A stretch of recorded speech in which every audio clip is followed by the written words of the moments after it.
Fala galera do Elite Oculta, eu sou o Rafael Portinari e hoje eu trago dois relatos aqui para vocês, galera. Não se esqueçam de deixar aquele like, se inscrever no canal quem ainda não for inscrito e compartilhar esse vídeo nas redes sociais. Como vocês muito pediram, aqui temos um relato de pacto com o diabo. Quem ainda não me segue no Instagram, o meu Instagram é fael.portinari. E se você tem um relato assombrado, envie o seu relato para relatosdeliteoculta@gmail.com. Esse aqui é um relato muito bom para quem gosta de estar almoçando, assistindo aquele relato de primeira. Então vamos lá. O primeiro relato é a moça que fez um pacto com o diabo. Bom dia. Podem me chamar de Jaqueline, pois eu não quero me identificar. E não quero que pensem mal de mim, pois apesar de fazer coisas ruins, eu nem sempre fui uma pessoa ruim. Tudo começou em janeiro de 2007, quando eu tinha 27 anos e conheci o Luiz, um rapaz encantador que sempre quis namorar comigo, mas eu nunca dei muita bola, pois na época eu gostava de outro. O tempo passou e eu não dei certo com o rapaz que eu gostava. Então comecei a me envolver com o Luiz e com o tempo me apaixonei. Nos casamos e fomos morar juntos. E 2 anos depois eu estava grávida do nosso primeiro filho e muito feliz. Me sentia realizada e tudo na minha vida dava certo. Tínhamos uma boa condição financeira, éramos felizes no casamento e tivemos um lindo garoto chamado Vitor. Eu estava realizada. Era uma boa esposa, uma boa mãe e uma boa cristã. Cumpria com o meu dever de sempre ajudar o próximo e a quem precisasse. Em 2012, o nosso filho adoeceu, pois ele estava com hepatite C e veio a falecer. Aquilo foi muito duro para mim e me acabei por dentro. Mas se eu achava que não podia piorar, piorou. O meu marido passou a beber e a sair todas as noites. E com o tempo eu percebi que ele estava me traindo. E não suportava nem mais olhar na minha cara. Com o tempo nos separamos.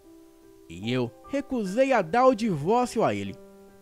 E um mês depois da separação, ele já estava vivendo com outra.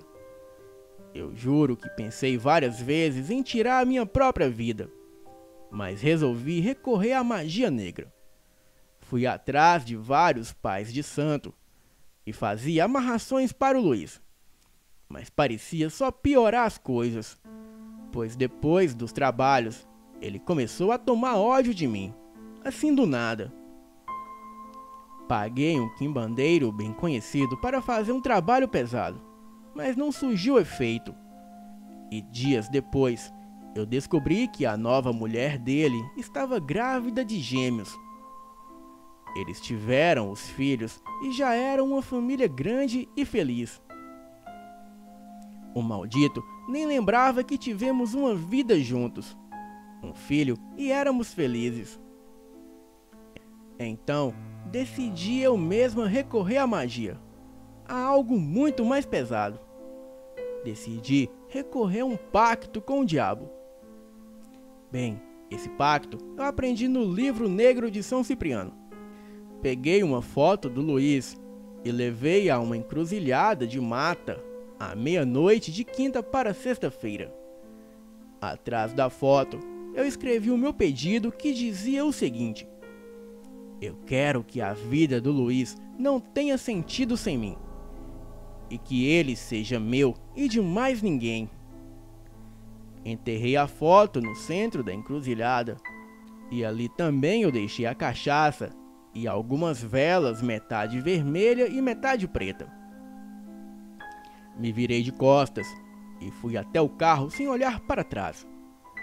Mas quando fui sair com o carro, eu percebi que o mato do canavial na lateral da estrada estava se mexendo. Olhei atenta e vi que dali de dentro saiu uma sombra negra, que à medida que ia se aproximando, ia tomando forma. e eu pude ver que era um bode negro e grande que andava como uma pessoa. Ele desenterrou a foto e a comeu tomando goles de cachaça. Eu estava tão aterrorizada que eu não conseguia dar partida no carro. Em seguida, a criatura quebrou a garrafa de pinga e com o caco do vidro fez um profundo corte no que deveria ser a sua pata, mas parecia uma mão asquerosa.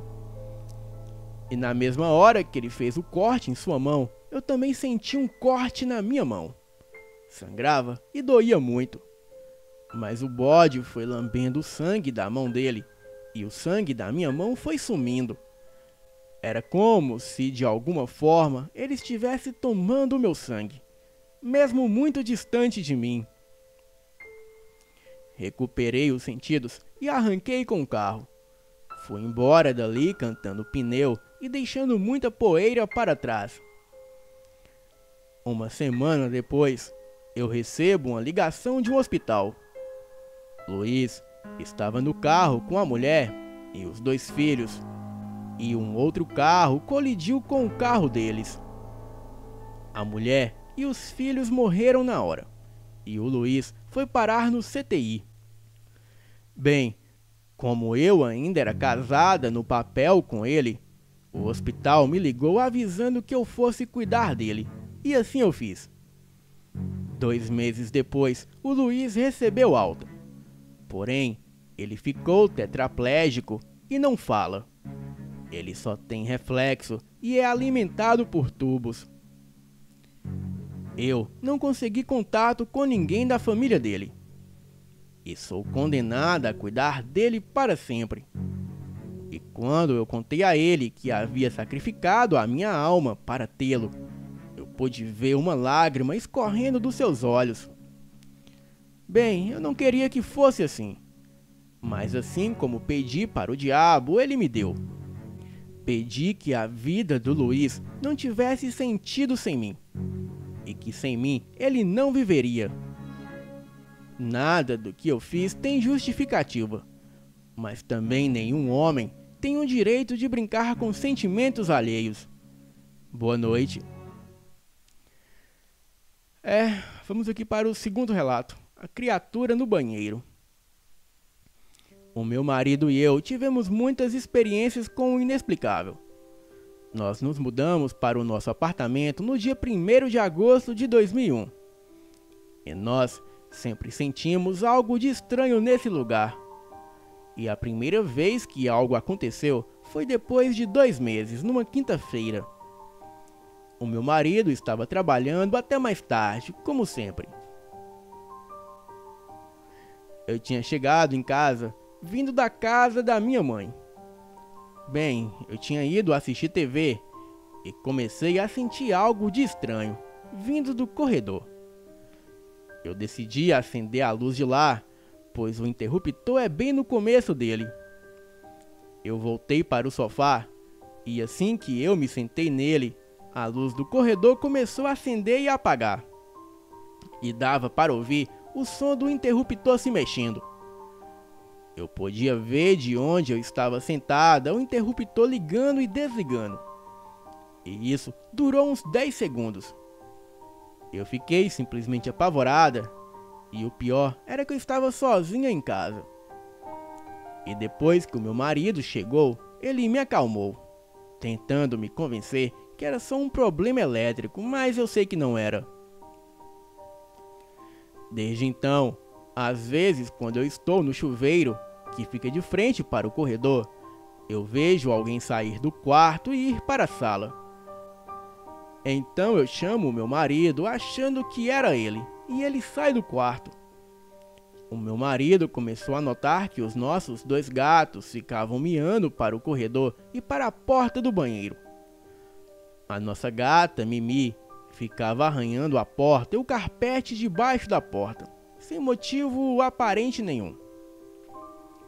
Um dia, o meu marido estava sentado exatamente onde eu estava no dia que a luz ficou ligando e desligando. E a Mimi começou a miar para a porta fechada do banheiro. E então, ela começou a brincar com algo que estava no chão. na frente da porta. Ele falou que então pareceu que alguma coisa tinha agarrado a patinha dela e estava puxando, o que fez ela tombar para o lado e ser puxada contra a porta, pelo vão que tem por debaixo da porta e do banheiro. Ela começou a berrar e o meu marido levantou correndo para ajudá-la. E assim que ele puxou a pata dela de debaixo da porta, ela levantou e saiu correndo. Ele abriu a porta e não tinha nada lá dentro que pudesse ter causado isso. No final do ano passado, eu estava no chuveiro e era cerca de 8:30 da noite. Bem, e o meu marido estava trabalhando. O banheiro estava cheio de vapor e pelo canto do olho eu notei marcas de mão se formando no espelho. Eu normalmente deixo a porta do banheiro aberta e estava pensando que talvez pudesse ser alguma brisa fria que estava vindo de fora e pegando o espelho de um certo jeito que fizesse marcas parecidas com mãos. E assim que eu tinha me convencido que era só o vento, a cortina do chuveiro se abriu, como se alguém a tivesse puxado violentamente. Eu fiquei paralisada de medo. E depois de uns 2 segundos, a porta se fechou. Eu apenas me sentei e me encolhi toda no chão do chuveiro. E então não me lembro de muita coisa depois disso. Mas eu lembro que eu vi a Mimi miando do outro lado da porta. Bem, eu não sei quanto tempo eu fiquei lá, mas não deve ter sido muito, já que o aquecimento é a gás e só temos água quente por uns 20 minutos. E depois de um tempo eu levantei, peguei uma toalha e saí correndo para o carro. Eu fui até o trabalho do meu marido e liguei do celular, falando que eu estava no carro, no estacionamento, só com uma toalha enrolada com o cobertor que eu tinha lá. E contei para ele o que havia acontecido. Ele falou que nós não podíamos sair do apartamento, já que não tínhamos dinheiro para isso.